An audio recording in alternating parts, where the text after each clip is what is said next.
Okay, all right, so let's get into it. The papers that each of you have, the handouts, are not in the exact order that we're going to use them. So I just want you to flip to the one that says 4 concepts. And then we'll kind of talk this through.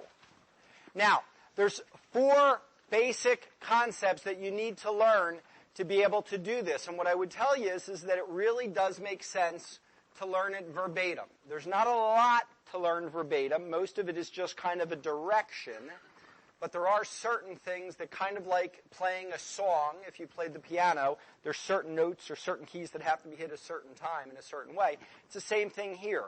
The concept that we're trying to get across to you today is how to get your clients to call people on your behalf to get the potential client to say, hey, sounds good, I'd like to talk to him or her, and then they pass the name and number on to you, and then you call them. You all get that? So now you have the client's permission to call. They're expecting your call. Theoretically, it should help us in terms of getting a higher percentage of people to actually answer the phone or to return a call and whatnot, okay? So let's go through it. What's the first concept? The first concept is, what is a pre-called introduction? Now, there's a lot of different ways to talk about referrals, because that's really what it is. But we wanted to call it pre-called introduction because we want to immediately stamp on the client's brain they have a responsibility to pre-call this person. It is not just giving you a name and a number. Call my brother. Calling your brother is a cold call. They're not expecting the call. You want the other person's influence there. So pre-called introduction, what is it? It's a person's name, phone number, permission to call. They're expecting my call, and they'll give me 5 minutes to see if there's a mutual interest. Now, you need to memorize that. The reason that you need to memorize that is because you're going to say that exact phrase at least 5 or 6 times in talking with a client. There's a number of times you'll just keep bringing that up, bringing that up, bringing that up, bringing that up, bringing that up. You're training the client to understand what their responsibility is.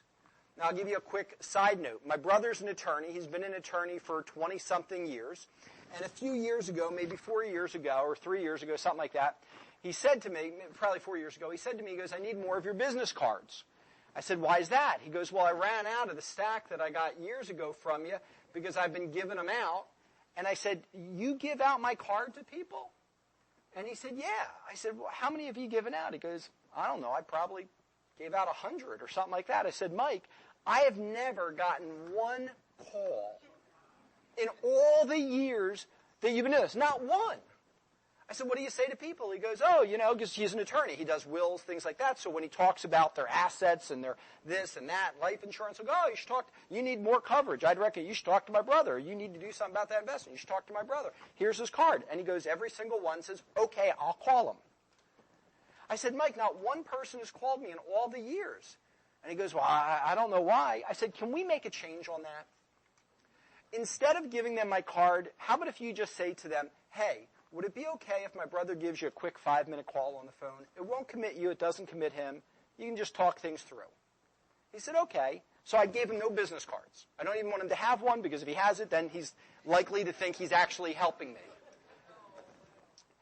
I average 4 to 6 clients per year from my brother ever since then. Very consistently, once every 2 to 3 months, sometimes 4 months, I get another client that comes out of it. We've gotten referrals and this and that and so forth and so on. And all of it's come because he made the change. So I want you to realize that somebody saying to you, you should call my brother, isn't helping you. And it doesn't help you for them to say, do you have any business cards? I'll hand out your business. Oh, I know a bunch of people. You got business cards? No.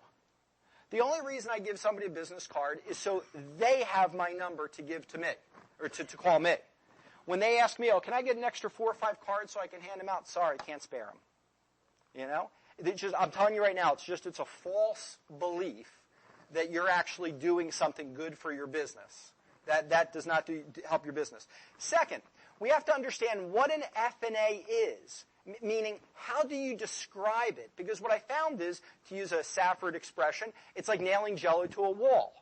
And so think about it for a second. When you're setting up an appointment what are you really selling on the phone to the client? You're really selling the F&A, regardless of whether or not in the past you talked about it or didn't talk about it or whatever. But the process is, hey, we're going to do this analysis for you. The problem is that if you try to describe it to somebody, it's really difficult. Has anybody ever been there? And you talk for half an hour, and then they look at you and still don't understand what you're doing. So we really struggled with that until we came up with this 10 or 15 or 20 words. A financial needs analysis is written recommendations that give you options and strategies along with action steps on how to feel better financially. That's it.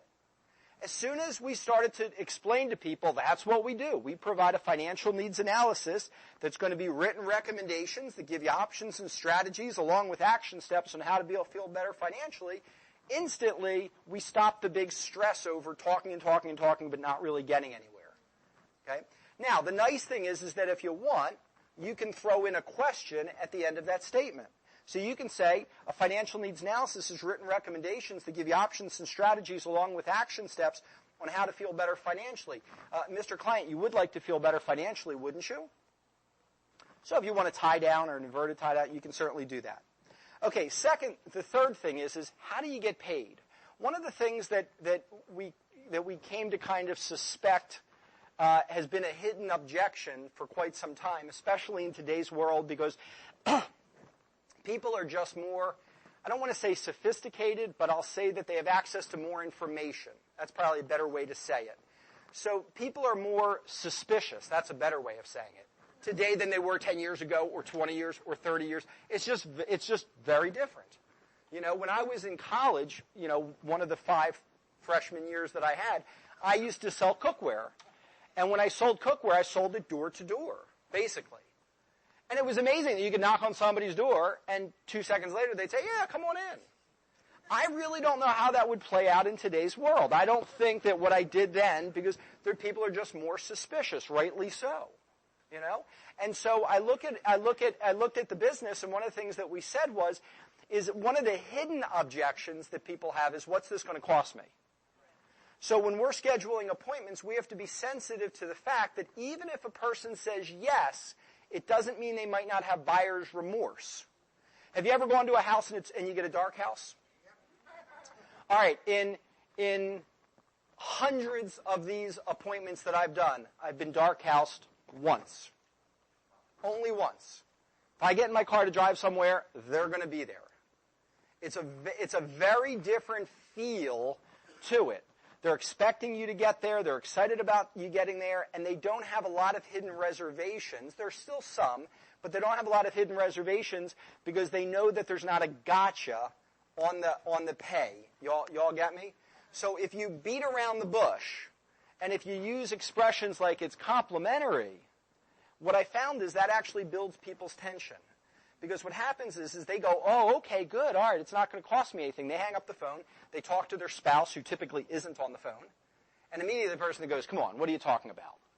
Yeah, it's complimentary. Yeah, well, how do they make money? And then the person says, well, I don't know. Well, then cancel it. We're not going to be here. And then you wind up losing the appointment. So you're going to find that by using this, you won't lose many appointments. You will have reschedules, but you won't lose many appointments. You will, if you schedule 10, you will probably do 9. And if you schedule 100, you might be dark housed once out of the 100, or twice. If it's more than that, then you're missing on something, okay? So you have to be able to explain how do you get paid in there. And I'm going to just read this verbatim to you. And the reason I say I'm reading it to you verbatim is because now that I've done this so many times over and over and over and over and over again, I do have certain things based upon what the client said that I might change or modify. If they reference something, I might use an example in their world that they just referenced or whatnot. But initially what I would tell you is just do it exactly as it is here. Do it dozens and dozens and dozens and dozens of times to the point where you can just close your eyes and do it. There was a point where Danny and I were talking, and he was explaining to me the reaction of clients, and it wasn't a reaction that I'm familiar with.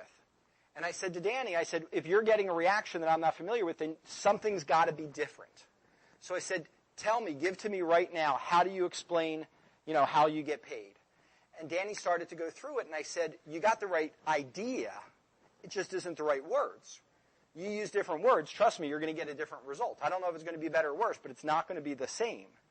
And so you got to get this part down. So here's what it is, how I get paid. I wanted to let you know I don't charge any monetary fee for providing the analysis for you.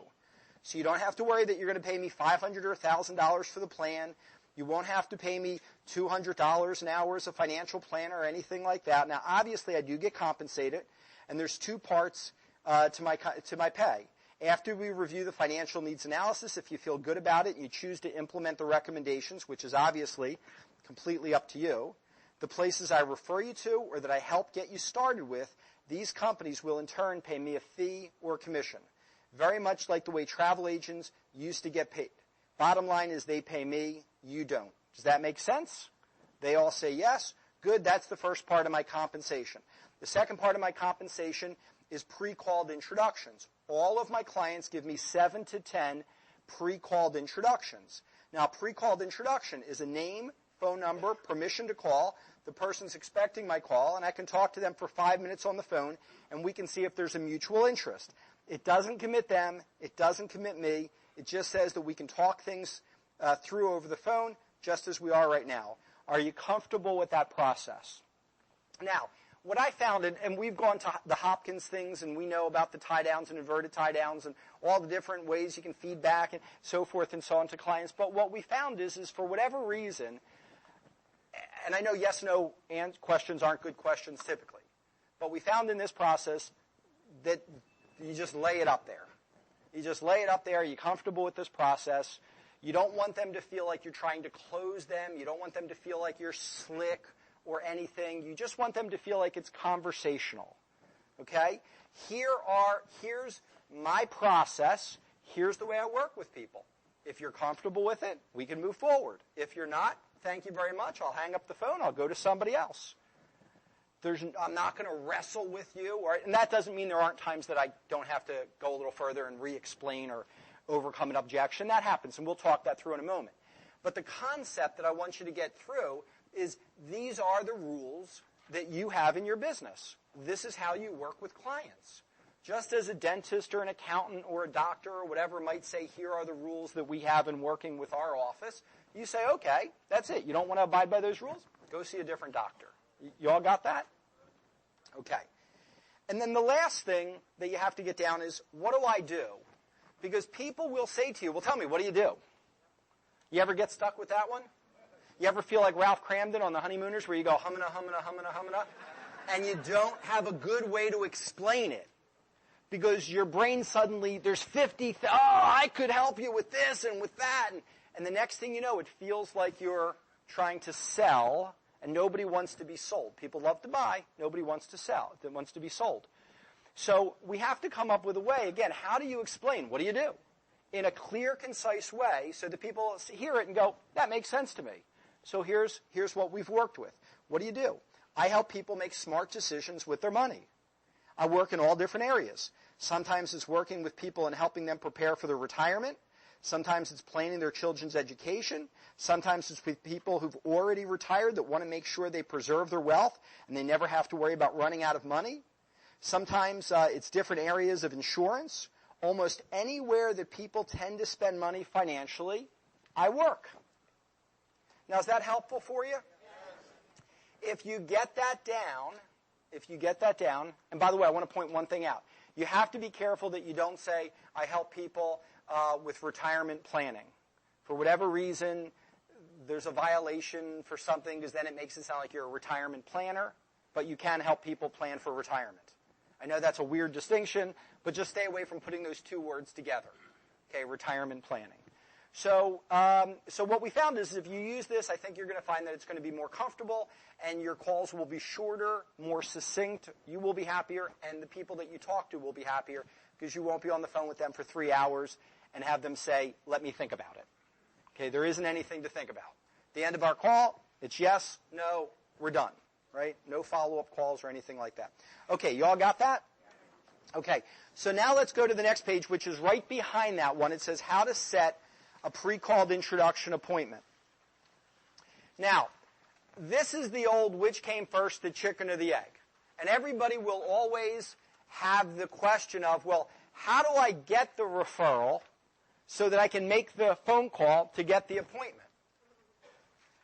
And then it's, well, if I don't have the appointment, I can't get the referrals. So the answer that I'm going to give you is you're going to figure that out. Okay? Now, I'm going to give you some examples, but ultimately, if you're motivated, you'll figure it out. You can do what Danny did, which is go back to existing clients. You could start on an appointment that you've already set by just making a transition when you sit down with them and saying to them, hey, by the way, I'd like to explain to you how I work. You can do it on an appointment right there. You can do it when you have a new trainee and they're setting up, some favor appointments or something like that. You can sit down with people. I mean, there's a number. You can call up existing clients and say, hey, can you do me a favor? I'm looking to expand and grow my business, rapidly right now. I'm asking my top clients if they could introduce me to 2 people. Could you help me out with this? And then you could talk that through. And if you asked 10 or 20 people and each one said yes, you'd have a commitment for 20 to 40 of these pre-called introductions. You'd probably get 10. And the 10 would be enough for you to be able to start. So there's a way for you to be able to do it. We're going to take it from the point of view that you already have a referral, the pre-called, the PCI, and that you're going to make the call. Now, I'm going to tell you something. Actually, I should have prefaced this from the very beginning. I am not anybody in this room's OSJ. So I have no legal responsibility for what you do. Now, I'm not saying that because I'm trying to get myself off the hook. I'm saying that because I want you to realize that if there's anything that I say that you question, you got to talk to your OSJ about that. If there's something that you say, my OSJ told me X, Y, and Z, they're your OSJ, you better do it their way, okay? So you can't reference, well, Howard said this in a meeting or whatever. But I will tell you that there's a part of this where we're talking about investments. If you're not securities licensed, you better tread really gently in that area. Now, here's the last piece of that, and then we'll get into the actual script. If you are securities licensed, you have a major advantage. So if you're sitting here and you're not securities licensed yet, what I would tell you is that's got to be a big goal for you. And it's got to be an urgent goal. Why leave money on the table? Not only are you leaving money on the table by not having the securities license, but there's certain houses that you'll never get in to see if you don't have a securities license, where you can do tons of insurance, life insurance, after discussing their retirement with them. You can do tons of smart business after, hey, the reason you're not saving enough for retirement is you got all this debt. Let's handle your debt. It'll free up some money. We can then, bulk up your retirement. So the securities license really gives you a huge advantage in there. And there's people that if you're securities licensed, your client will refer you to, and if you're not securities licensed, they won't refer you to them. You all get? So if I sit down with Bill and Mary, I did retirement accounts for them, they might talk to a friend who goes, oh, I need a retirement plan, and then I get the referral. If all I did was life insurance with Bill and Mary, then Bill and Mary talk to their friends, and their friends might say to them, well, I need retirement plans or whatever, and they might say, well, I don't think he does that. Or I don't know if that's the right guy, or, something like that. Or he really didn't go into detail about that. So can you use this? Absolutely. But I just want you to realize that if you say to yourself, 60 days down the road, I'm not getting the bang that Dave and that Danny discussed, well, you're playing with one arm tied behind your back. Okay? That's just the reality of it. Okay, so let's talk about how to set pre-called introductions. This is being positioned from the point of view that a client of yours spoke to somebody favorably on your behalf, that the person said, yes, I'm open to talking to them on the phone. Now, did they have to say to the client that we're going to say the referral, did the client have to get the referral to agree to do business with you? No. Were they trying to hard sell? No. Are they trying to go through everything from soup to nuts that you did with them? No. You're going to find that different people use their influence differently in here. But all that it is the person knows that your client feels good about you, trusts you, and they've agreed to a 5-minute call. Beyond that, each one will be slightly different. So here's the actual script. Let's say I was talking to Bill and Mary. By the way, I'll give you a quick tip so I don't have to think about this later. Normally when you're referred, you're going to be referred to a husband and a wife. And so let's say I'm meeting with Bill and Mary, and they refer me to John and Susan. Well, Bill might have spoke to John. If Susan answers the phone, I can't talk to Susan. She has no idea what I'm talking about. And if John answers the phone, or whoever the names are now, if I reference the wife's name, this person might not even know that wife. It might be two guys that work together in an office, right, that don't know each other's spouses. So when you're getting the referral, you have to say to the person who spoke to them, who called, who spoke to this couple. And Bill goes, oh, I spoke to them. Good. Who'd you speak to? I spoke to John. So you circle John's name, and you might put Bill right next to it. So then when you call up, you know that you're asking for John and you're referencing Bill. You all got that? So let's say that was the case. And I'd say, hi, can I speak to John? Hi, John, this is Howard Lashner with Primerica Financial Services. Bill Jones asked me to give you a call. Bill mentioned my name to you, didn't he?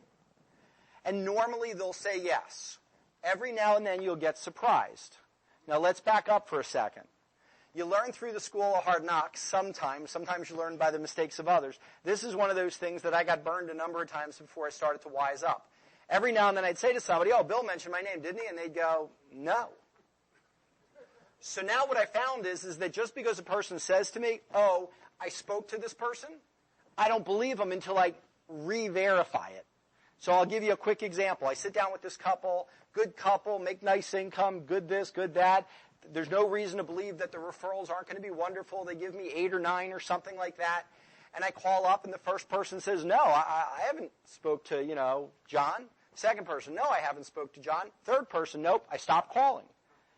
I called back John and Susan. Hey, what's the deal? We spoke. I can get in trouble for calling somebody, that it's on a do not call list. You told me that you spoke to, that you called these people. And the wife said, well, it wasn't exactly. We were rushed, so what I did was I sent an email to all the people, and the email said, if you don't want this guy to call, tell me. If I don't hear from you, then I'm going to tell him to call you. Well, a lot of people didn't even check their email, and so they didn't even know. So now I'm really specific when I talk to people. When they tell me they have these, I'll say, are these people that you personally spoke to and that they said, yes, it's okay for Howard to call? And if they look me in the eye and say yes, then I mostly believe them, okay? You'll rarely get burned on that, but every now and then you will, even in that area. But you got to verify it. So you start off and you say, John asked me to give you a call. Or whoever it was, Bill asked me to give you a call. Bill mentioned my name to you, didn't he?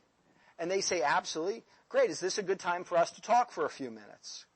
And they say, sure. Great. Can I ask you, what did Bill tell you about me? Now, that's a really important question because that tells you where you're going with this. So they might turn around and say, Bill didn't say anything. All Bill said is that I got to talk to you and that, you're helping him and that's that. Or sometimes it's really specific. Sometimes it's Bill told me that you refinanced a mortgage for him and you saved him $1,000 a month and you did this and you did that and blah, blah, blah. And then they start to talk.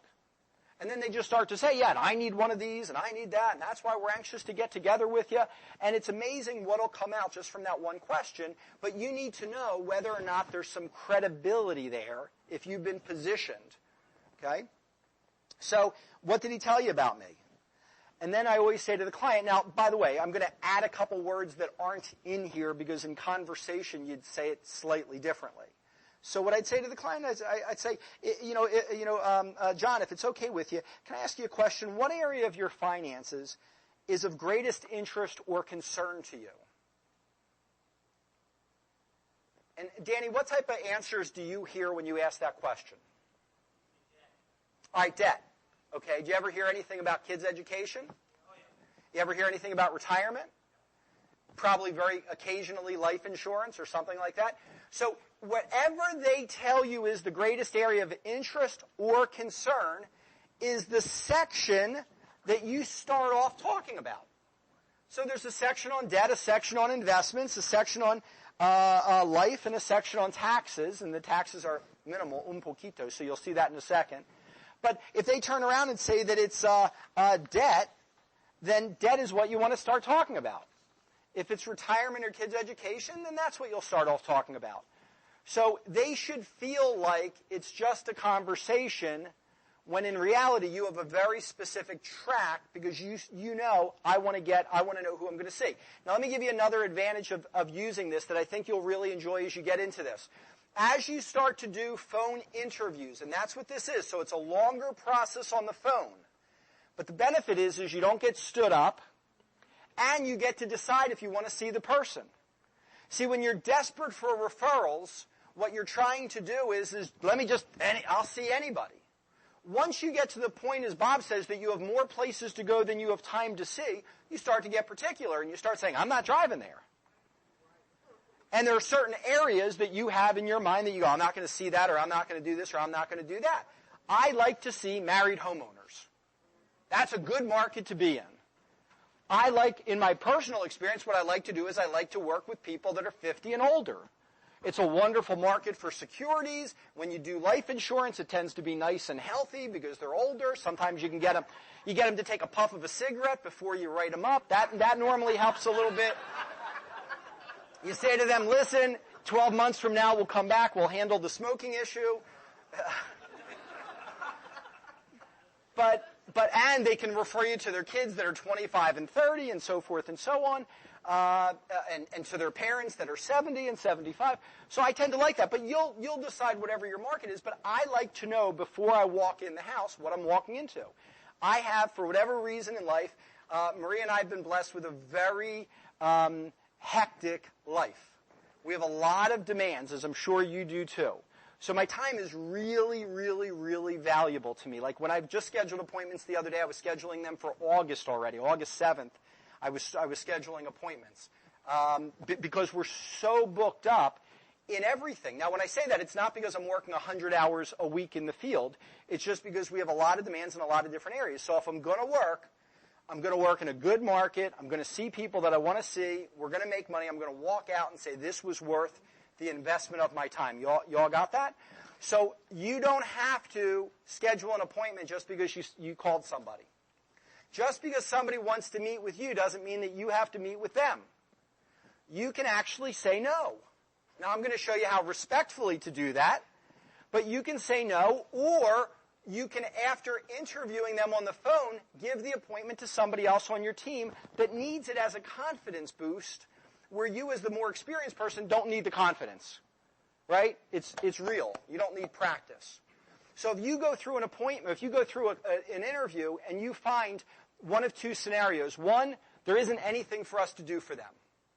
They live in an apartment, they're broke, they're out of work, they have no money, they don't have this, they don't have that. There's just no moving pieces for you to work with. Don't schedule to see them in their home. Say to them, in your situation, it sounds like an extra $1,000 or $2,000 a month would really be welcome income, or an extra $300-400 a week would really be welcome income. Is that true? Great. Well, and then you just invite them down to the office. Instead of us talking about your finances, it sounds like it's really one-dimensional right now, the conversation. You need extra money. So you invite them down. Now, hold on, Dave, have you ever done that on the phone? Wait, say that loud. Okay, so there are times that you don't want to waste your time seeing the person. So if it's not the right appointment, just invite them to the office. Just switch lanes. Second, there are going to be times that you're going to think to yourself, you know what, the person really could use our help. But it isn't business I'm personally interested in doing. Has anybody ever been there? Okay? Just like here's an example. A person isn't saving a penny and says, I really need to start something for my retirement. I have like $50 a month. Can you help? And there's nothing else to be done. Okay? The husband and wife both had heart attacks. Okay? So there's no life insurance. And they go, can you help me out with that? Okay? I'm not going to drive 40 minutes each way to do a $50 a month investment. I just don't have that in my schedule. But I have newly licensed securities people who absolutely need to be doing that because they need to learn to get confident, comfortable. They need to learn how to handle questions and objections and the paperwork. And that is more important to them than the income.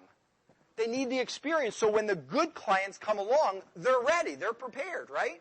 So this is their workout, their practice. So you can schedule the appointment but not do it.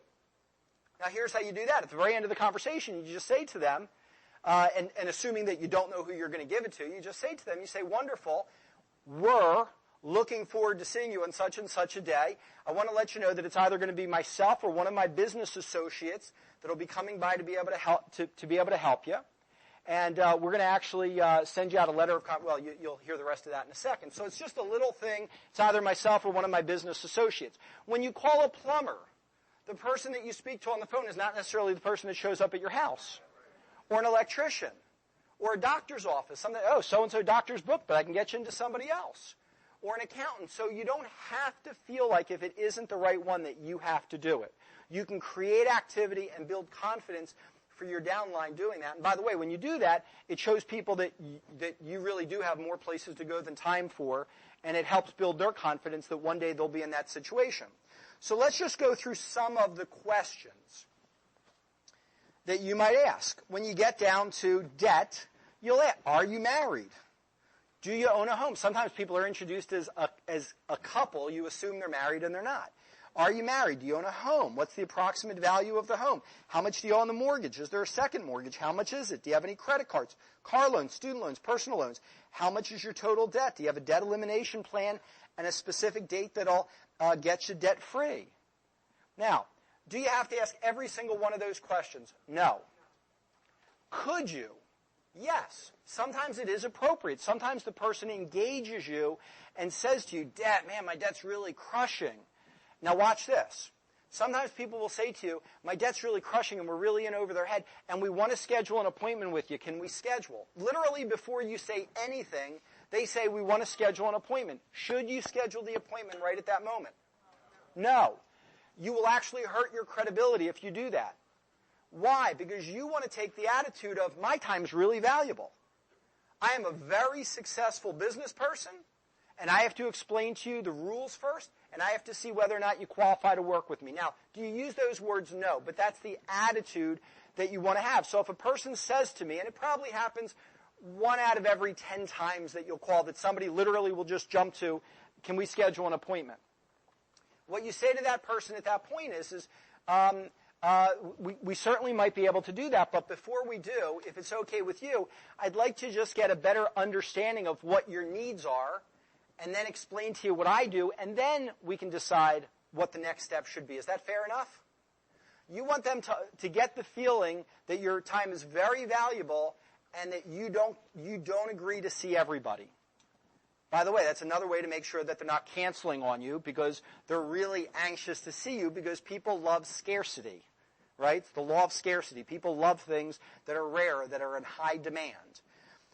Then we could talk about, now let's go to that the last question that we asked on debt.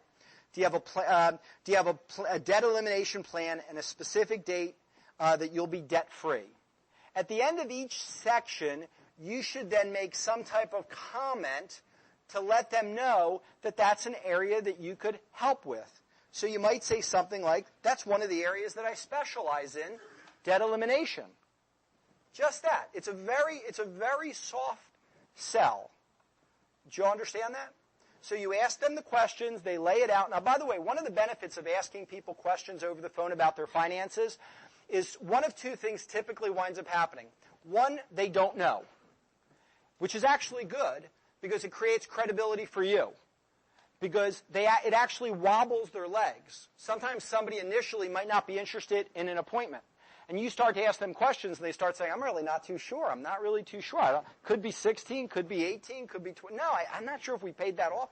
And it starts to cause doubt, where they suddenly say, "You know what? I probably do need a plan to get at it. I probably do need a written debt elimination plan. I really should see some options or get something in writing just to be on the safe side." You all get that?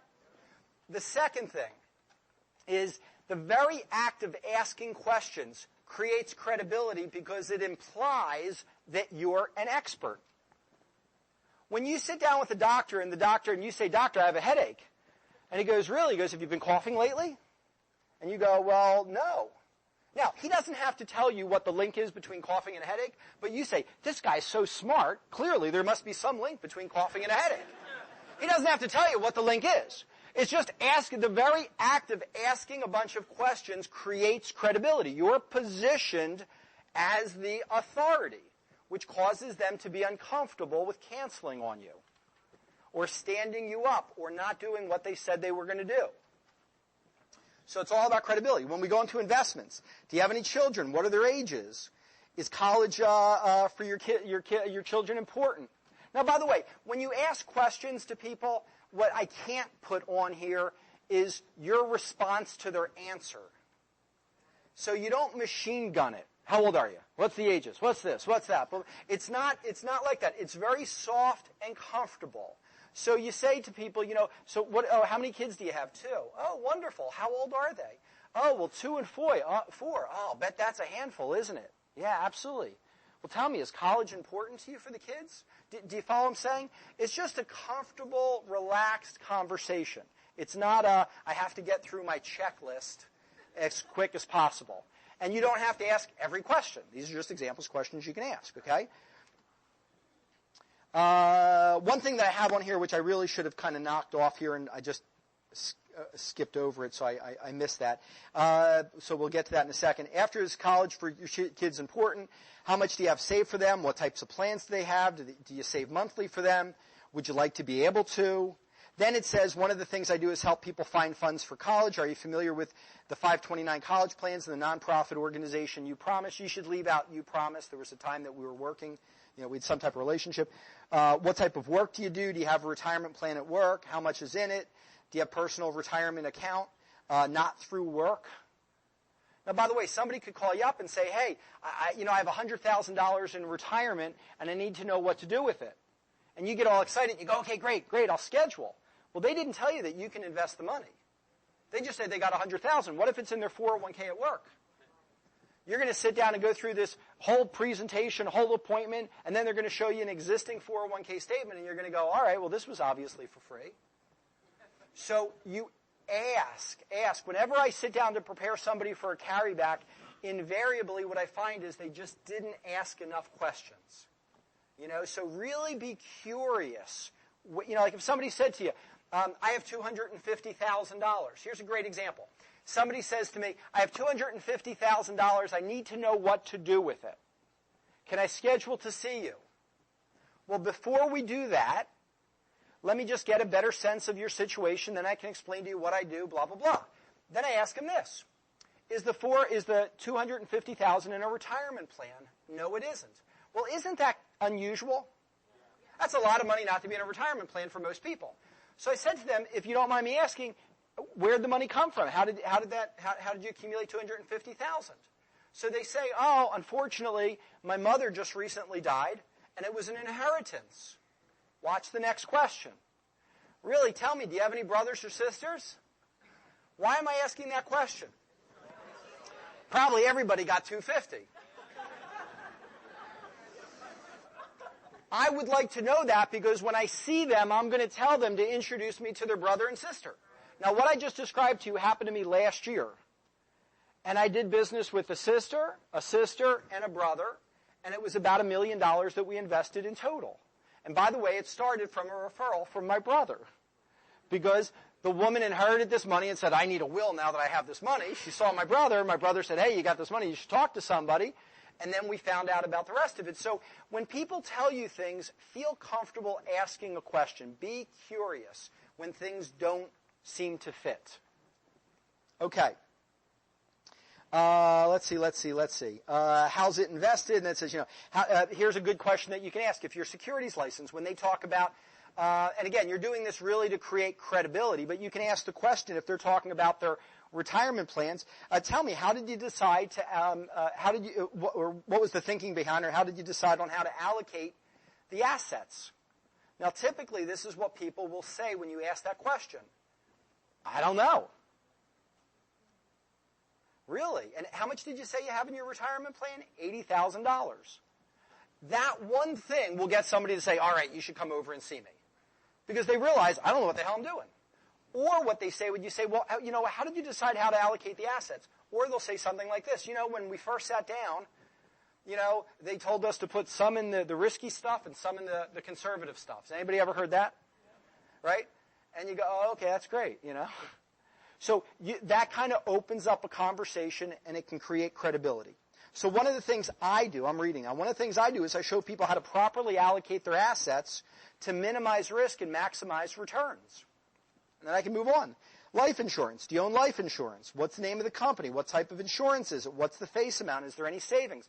Now, do you have to ask all these questions? No, but why do I have them down here? Because many times people don't know some of the questions, but if you ask enough, they'll tell you enough that you can figure it out. Is this whole life? Is this term? Is this this? Is this that? Taxes. This is the only thing on taxes. You normally get a tax refund. How much? Now, why do you want to know that? Because there are times that I wouldn't see somebody, and then I suddenly find out that they get $8,000 a year in a refund. And the reason they're in debt is because they've reduced their paycheck by $600 or $700 a month. And so now they're funding it through credit cards. Then they get an $8,000 refund, and because they've been stressed throughout the year, what do they do with the $8,000? They take $3,000, buy a big screen TV, and then have $5,000 left to pay off the $8,000 of debt on the credit card that's at 18%. And they've done that for 6 or 7 years, and they wonder why they're $30,000, $40,000 in debt. And all it is just changing. It's like, I like to refer to it as a jigsaw puzzle. You just got to change the piece a little bit, move it around, and suddenly it's a better picture. Well, a broke person couldn't afford life insurance, but a person with an $8,000 refund can. A person with an $8,000 refund could fund retirement or something like that. Does that make sense to all of you? Okay. Now, when you're done going through this, and this really is just got to get some experience under your belt. Danny, how long did it take you to get comfortable with the process of doing this? A few weeks.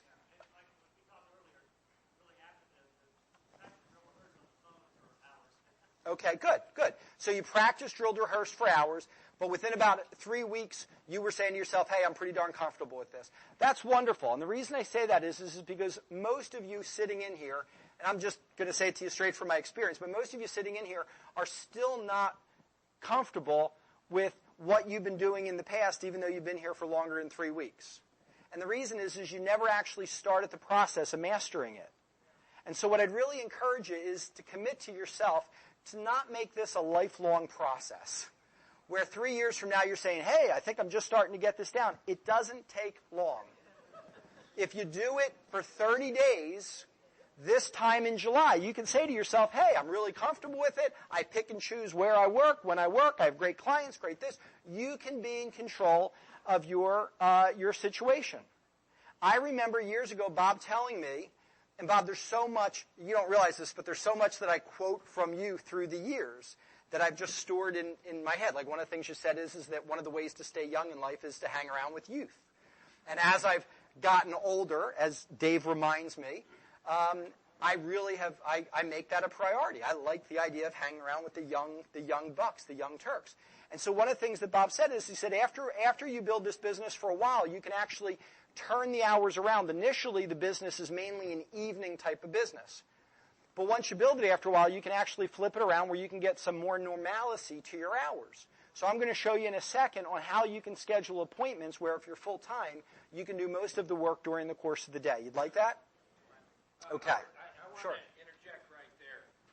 Because you do have a demanding schedule with a lot of different things in it, you know that you can personally average close to $1 million a month in securities, $500,000 of loans, 4,000 to 6,000 of premium, unlimited referrals, in about how many hours a week? Not the Smart, because I haven't done a lot in Smart. The Base Shop has. I haven't personally. Mainly because of the market that I'm working in. I would say that that's probably 20 hours. That's probably 20 hours a week, 25 hours maximum a week. What percentage of your appointments are daytime? At this point, probably 2/3, 3/4 of my appointments. Okay. Is that fair deal? You're $20,000 a month. You work 25 hours, basically daytime. But I just want to talk about for an attitude. You can see the attitude of the student here. The thing I think that most people never master the basics is they're afraid to read. And right away you start ad-libbing. Ad-libbing will kill you. And what will happen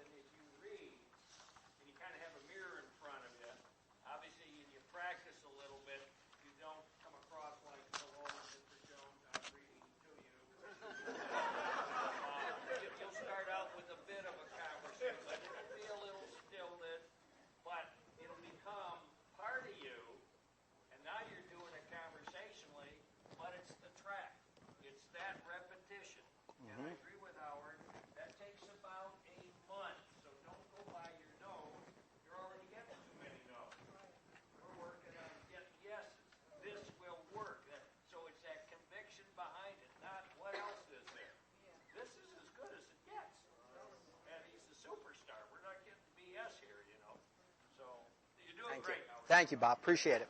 Thank you. Okay. Thank you. Okay. There will be a time for question and answer, but at the end. Okay? So now how do we set the appointment? Okay, it's been set up. You understand about their finances. You know whether or not you want to schedule. Typically, you will. You've created credibility for yourself. You should be in rapport. That they kind of feel a little uncomfortable about their personal finances because you've gotten them to think about it. The best way to think about it is somebody may feel good about physically how they look and feel until they stand naked in front of a mirror. Typically, that's really the point where people go, all right.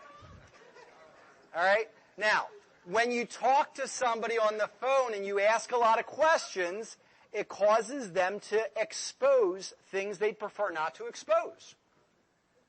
And that's what creates the open-mindedness, where they go, yeah, all right, you're right. They don't actually say that, but that really is what they're thinking. Okay, so here, how do you set the appointment?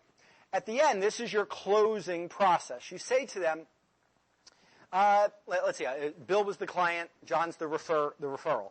So I would say, tell me, Bill, or excuse me, tell me, John, did Bill explain to you about the financial needs analysis? 99 times out of 100, they say no. If they say yes, ask them what he said, and then tell them anyway. Okay? Because, trust me, it's not right. Okay? So what I say is, did they explain to you, about the financial needs analysis? They say no. And then you explain. What's a financial needs analysis? Okay, what is it? Written recommendations. Give you options and strategies, along with action steps, how to feel better financially. You would like to feel better financially, wouldn't you? Well, hell yeah. I've just beat myself up over the last, 5, 10, 15 minutes on the phone telling you how bad things are. So that's what a financial needs analysis is. Now, did Bill explain to you how I get paid? Because remember, they're still thinking, what's the catch? Right? What's the catch? What's this going to cost me? So did Bill explain to you how I get paid? Now, every now and then they say yes, but that's rare. Again, 1 out of 10 times. And by the way, if they say yes, great. What did he tell you? Then you tell them anyway. Because trust me, it still won't be exact, and you want to set your boundaries. These are the rules to working with me. It's as simple as that. And so this is what you'd say. Did Bill explain to you how I get paid? And they say no. Well, I want to let you know there's 2 parts to my compensation. First part's this, boom, boom, boom. Second part's the pre-called introductions, boom, boom, boom. You comfortable with that process? Now I want you to look down where it says explain it right below it. That's a reminder. Are you comfortable with that process? They say yes. Then you say, great. I'll be happy to schedule to see you. Then you go to set the appointment. Now, one thing I would tell you that we've added in, because it's true, but even prior to it being true, I would still say it, is this. I would take a little liberty, is I would say to people when I was scheduling appointments, I'd say, great, I'll be happy to schedule to see you. And unfortunately, my schedule's so tight that I have to schedule all of my appointments a minimum of two weeks in advance. Now, I can tell you that even if your schedule's blank, I want you to say that. I didn't say you have to schedule 2 weeks in advance. I said I want you to tell them you have to schedule 2 weeks in advance. And I'll tell you how to transition in a second. But you want to say that because you want it to be positioned because your time is valuable. Have you ever gone to a general practitioner, a doctor, and they go, oh, you need to see a specialist? And you call, or those that have parents that have been in that situation, you call for a specialist for an appointment. When do you see if it's June now? When do you see the specialist? All right. Well, some of you have had better experience than me. If you're telling me August, okay?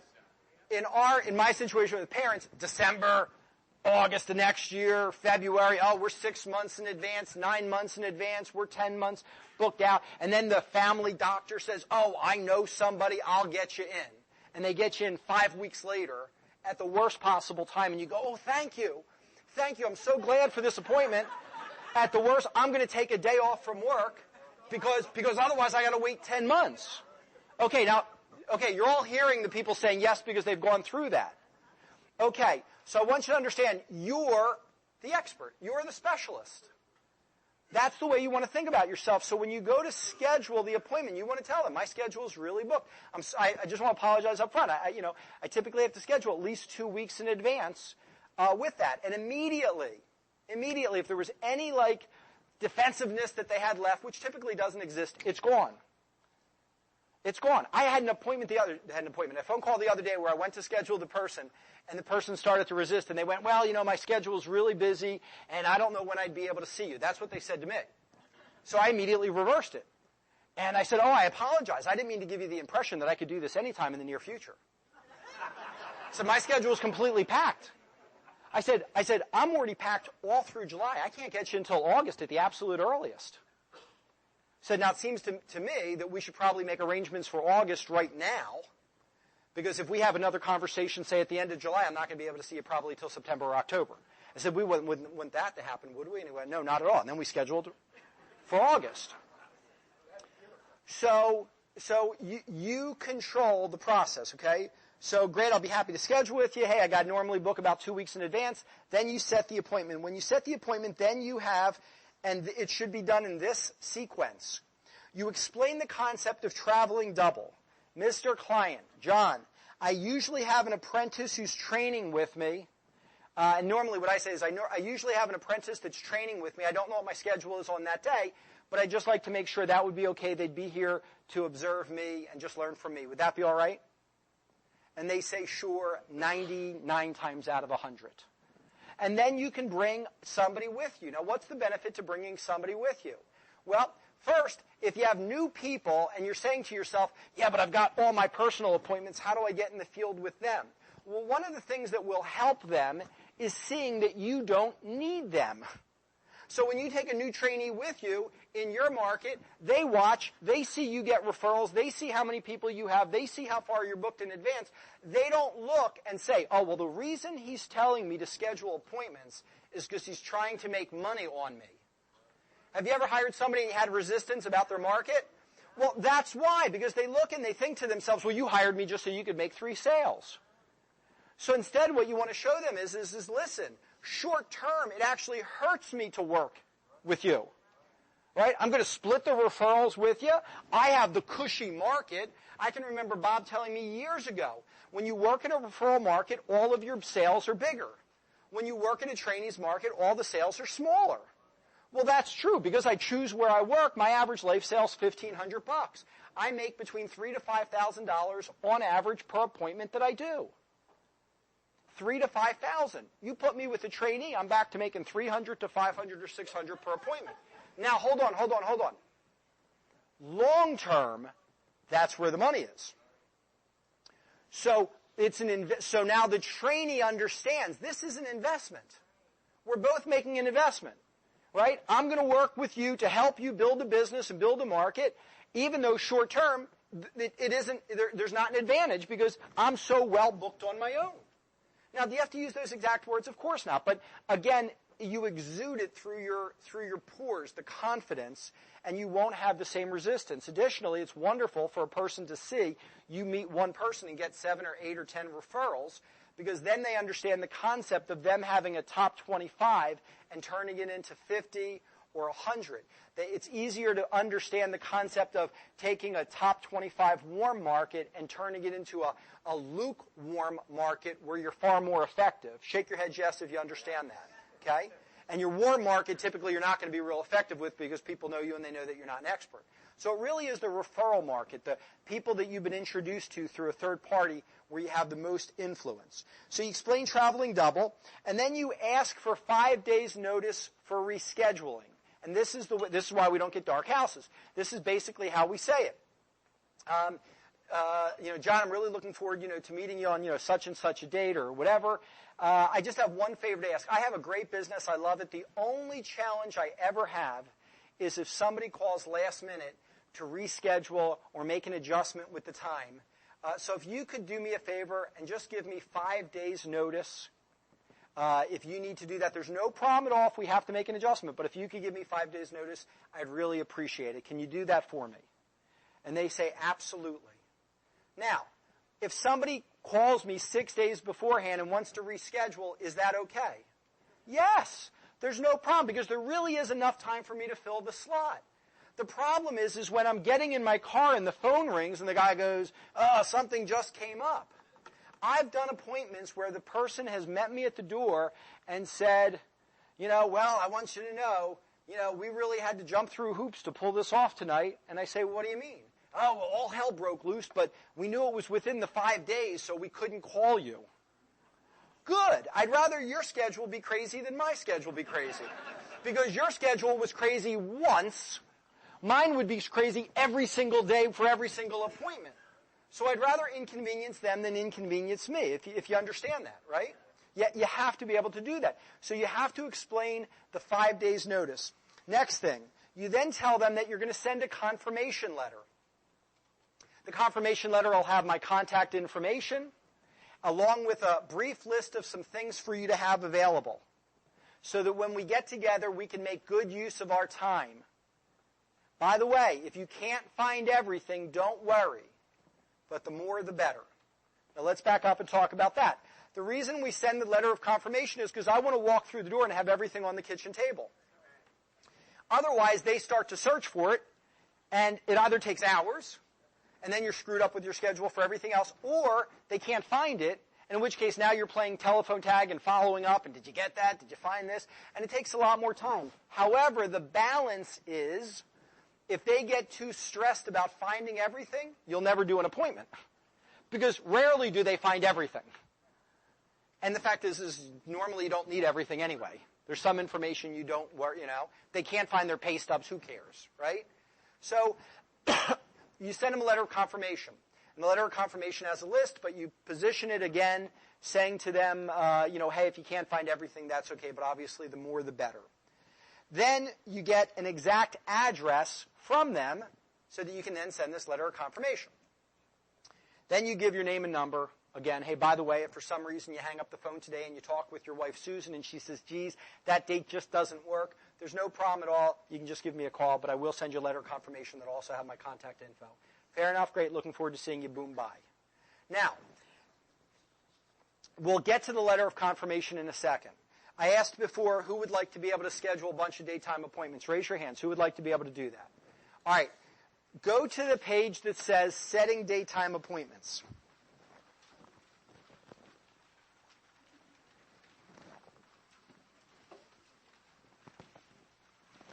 Okay, did you all find that?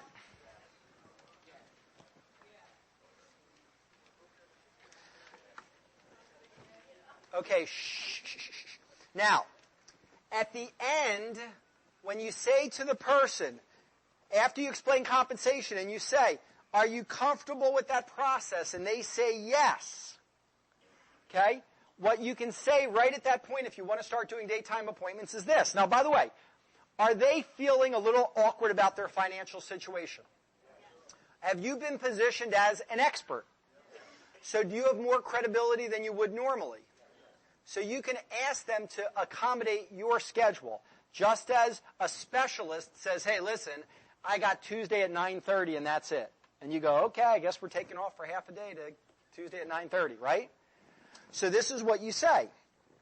You say, well, Bill, typically I have to set all my appointments a minimum of 2 weeks in advance due to the popularity of the program.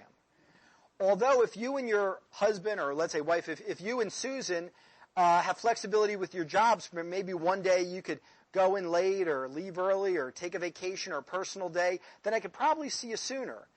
Tell me, do you have that type of flexibility with your job? You'd be shocked how many times people will say, I can take a personal day. Yeah, and although there are couples where both work full-time, I think you'll also see that, I don't know what the number is, but probably 40% of the time, both don't work full-time, or both don't work 9 to 5. And so you might have one works 9 to 5 and another works 3 to 11 at night. The one that works 9 to 5 turns around and goes, well, yeah, I can go in late. I could go in at 12. Great. I'll schedule to see you at 10 in the morning. We can get you in before you leave. Your spouse has 3 to 11, so they're open. Or they go, a lot of times you call and they go, I got vacation a week from now. Wonderful. 9 in the morning, 8 in the morning, 8:30, something like that. And you get an early one in, which is fun and exciting for you to be able to do, right? Because normally those are times that are slower for us. Would you agree with that? Okay. So you say yes, and if they do, you schedule. If not, then you schedule it in the future.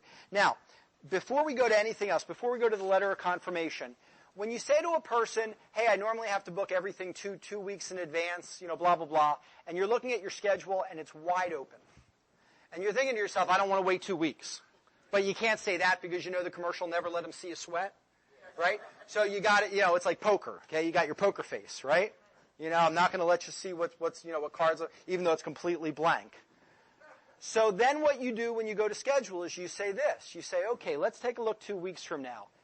Hey, you know what? I actually have an opening right now, which is fairly unusual, for 3 days from now, Friday at 6 o'clock or at 7:30. What would be better for you? And you'd be shocked how often they'll go, I'll take the 6 o'clock. I'll take the 7:30. You go, that's wonderful. Now, can you mail a letter of confirmation if the appointment is 3 days from now? Probably not. Right? So you could offer to fax it to them or something like that. Or you could say to, you could read them over the phone what the stuff they have to have. I rarely do that, but you can get creative with that. Can you tell them at that point, give me 5 days notice? This is an IQ test. All right, thank you. You can't tell them to give you 5 days notice unless they have like a Wayback Machine, like, what was it, Peabody? Who's old enough to remember that, to get that reference? Thank you. You just aged yourself. So you can't do that. So what you do is you just modify it. You just turn around and you say, hey, listen, my schedule's really tight. I normally ask people for 5 days notice. Obviously, that's not possible because it's 3 days from now. If you could just make me one commitment, if after you hang up the phone, if you talk to your wife and it turns out that it doesn't work, if you could just give me a call tomorrow and let me know. If you could let me know by tomorrow, I'd really appreciate that. Could you do that for me? Okay, wonderful. Thanks so much. And that's it. And then it's done and over with. So you can kind of play with it a little bit based upon what is appropriate for the person. You got that? Okay. Now let's go to the letter of confirmation. If you flip, you'll see it doesn't say letter of confirmation at the top, but there's an actual example of a letter.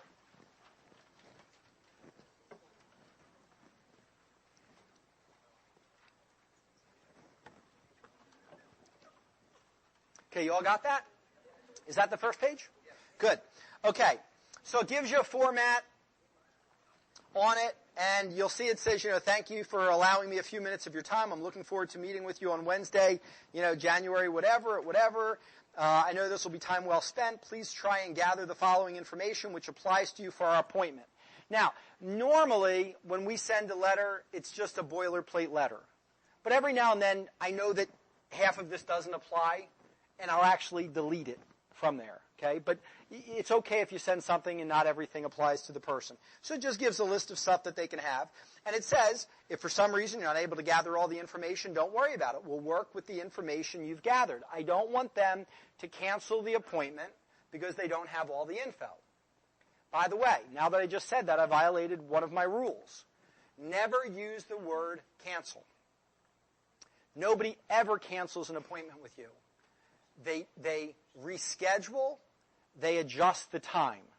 The reason is you never want to hurt your credibility when you talk to a client. So you never want to say to a client, can you give me 5 days notice if you need to cancel? Nobody's ever canceled on me. That's preposterous. Who would cancel on an expert like me? It could be months before they'd ever get back in. Now, do we need to adjust the time? Do we need to reschedule at times? Of course. I'm flexible, right? As long as you give me 5 days notice. But there's never cancellation. Okay, now, bottom paragraph. If for some unforeseeable reason you can't make our appointment, please give me at least 5 days notice. So again, if you told them 3 days because of some change that. By calling me at my office or my voicemail so that we can reschedule. Again, I'm looking forward to meeting with you on whatever, and you sign. It's pretty simple and straightforward, isn't it? Well, here's what you're going to find. What you're going to find is you'll go to their home, and most times, Danny, what's your experience? When you walk through the door, what percentage of people have stuff on the table waiting? 90, 95%. Okay, so just about all the time. Dave, what's your experience? About the same. Okay. So 9 out of every 10 times you're going to walk through the house, and what you're going to walk through the door, you're going to see this letter sitting on the table with the pile of stuff right next to it, and normally they looked at their calendar and went, oh crap, the guy's coming in 10 minutes. And then they start running again, and that's fine. Because, wait, hold on, I want you to understand the whole The whole concept here is you need credibility. I love walking through the door where they're running trying to get stuff, because that means that they value my time. It's like the expert's coming. I don't want to walk through the door and have them go, well, sit there, we're a little rushed right now. You just wait for us, okay? I like walking through the door and having them go, oh, he's here. Now, there's nothing in here where you come across arrogant or pompous or anything. But just the art of asking causes them to treat you different. Isn't that going to be nice for you? Danny, hasn't it been a wonderful change with your clients? Right? They work on to your beat, you not to them, right? You're not begging anymore. So you want this to be sitting there and waiting when you get there. Okay? Okay.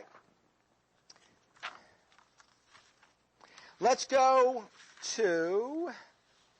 Oh, by the way, for those of you that have administrative assistants, one of the things I'll tell you is I don't handle my own confirmation letters. Okay? I'm not really good with computers, and I'm really tight time-wise. So literally, this is what I do when I schedule an appointment. I hang up the phone, I call voicemail, and the voicemail goes something like this. Christina, I just scheduled an appointment with, I need you to send a letter of confirmation out to Bill and Mary Jones. Here's their address. Here's the date and the time, and that's it. And then I hang up the phone. She knows to call me the next day and answer and just confirm that she did it. And then she keeps a copy of every confirmation letter that was sent in a file. So if for some reason I lose something, I can open it up to April and say, okay, here's every one that was sent out in April. So I don't do any of that, and she has it on the computer, so she just fills in the date and time and the person's name, and that's it. So that's what I would tell you to do. Don't take a lot of time recreating it over and over again. It should be a quick minute or 2-minute process. Okay, let's go to where it says final commitments. Now this is where we really start getting into the nitty-gritty of what we do. Because up to this point, everything can be done by reading a script. It's right in front of you. And I've always been more comfortable over the phone than face-to-face, because over the phone you can have cheat sheets and nobody knows it, right? But this is the part where you're now in front of the client, so you can't have that. All right, you all got final commitments? Okay. At the end, you're going to say this to them. In fact, you know what? Let me back up for a quick second here. Now, you know what? This is exactly how we'll do it. So at the end, this is what you're going to say to them. Now, we both have some work to do before our next visit. But my work's going to take quite a bit longer than yours. I'm going to take all the information that you gave me today, put it in the financial needs analysis, so the next time we get together, I'll be able to address all the issues that we discussed today in detail. That'll probably take me 4 to 6 hours. Your work's going to be much quicker, probably only take 20, 30 minutes. And then you hand them the pre-called introduction sheets. Now, you should also have that in there. Don't worry about that right now. We'll address that in a second. Okay? You take that out, you show that to them, and you say this to them. Now, your job is to have those 7 to 10 pre-called introductions ready for me when we get together next time. Now, the people I can help the most are married homeowners. And you should write diagonal across the left-hand side so that it's awkward and so that it stands out when they look at the page. 7 to 10 married homeowners. You want them seeing that. Now, if you want to work a different market, God bless you. But that's the market that so we don't go through 5-point. We just found married homeowner. Most of them actually have a job. Most of them are 25 and older. The vast majority have kids. So as long as it's a married homeowner, that's the right market for us, okay? So you'd say your only response, let's go back here. So your job is to have those 7 to 10 pre-called introductions ready for me when we get together next time. Now, the people I can help the most are married homeowners. So write 7 to 10 married homeowners. What I'd like you to do is get permission for me to talk with those 7 to 10 people. Now, I want to be clear about what your commitment is and isn't. You're not trying to get people to agree to get people to agree to meet with me. Your only responsibility is to get permission for me to talk with them over the phone for 5 minutes. So when you ask them, please be sure to get 3 points across. Number 1, I'm working with you in a financial capacity. Number 2, as a personal favor to you, will they take my call? Number 3, it doesn't commit them and it doesn't commit me. It just says we want to be able to talk things through. Then we can see if there's a mutual interest. And then you say to them, great. Then if you can have this ready for me when I walk through the door next time, we can spend all the time talking about your finances and none about mine. That makes sense, doesn't it? Great, I'm looking forward to seeing you on such and such a day. Now, let's back up and kind of talk this through. When you walk in the door on a first appointment, although it isn't in writing, you should write this down. You should spend a minute before you actually get started, because your question is going to be, all right, I walk through the door, the stuff's on the table, what do I say?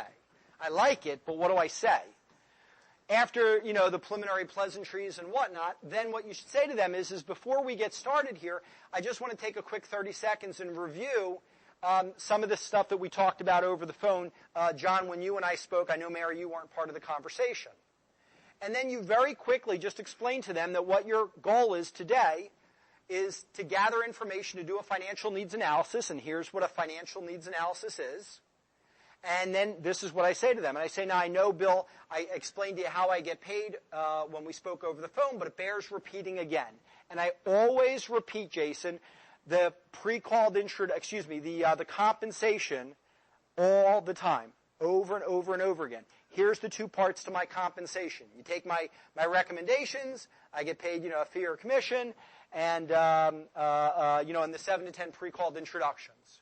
You comfortable with that process? Yes, great, let's get started. Now, if you say to me, what do you do from that point? I don't care. Talk to your upline, go to whatever you're doing. Okay, that has nothing to do with what I'm teaching you today.